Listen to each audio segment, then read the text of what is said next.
Hey guys, it's your boy MoistCritikal here, and today we're going to talk about some heavy stuff.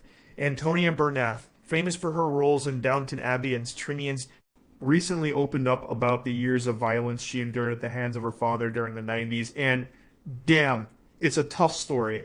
At first glance, Bernath's family looked like the kind that neighbors would envy, but behind closed doors, it was all violence. Her father was a successful storyboard artist, and her mother was a model from England.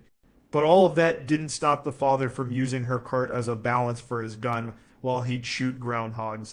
Later, he would beat Bernath to the point where it was painful to sit down. Awful. Right? The emotional abuse was daily, and the neglect was just as bad. Her father would scream till late in the night and say stuff like, "I hate you and you're not good enough." He'd even lock her out of the house at times with just a packet of biscuits. When he hit her, which he did most days, he'd do it in sets of 100, and if she cried, he'd double it. What a psychotic waste of space. Trauma never really leaves you, and Bernath would feel truly miserable at just 5 years old. She was so confused about what love is that she'd try to make friends by giving kids Chinese burns. Despite all of this, Bernath was an excellent student who graduated from Cambridge. With ongoing therapy, Bernard has managed to recover from her eating disorder, which she developed as an unhealthy method of processing trauma. She's even turned her negative thoughts into positive ones.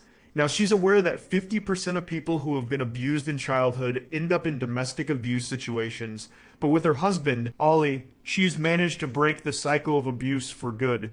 In the end, Bernath is telling her story in the hopes that it might help others suffering domestic abuse. Shame drives people into silence, and that's why we need a culture where it's okay to talk about this stuff.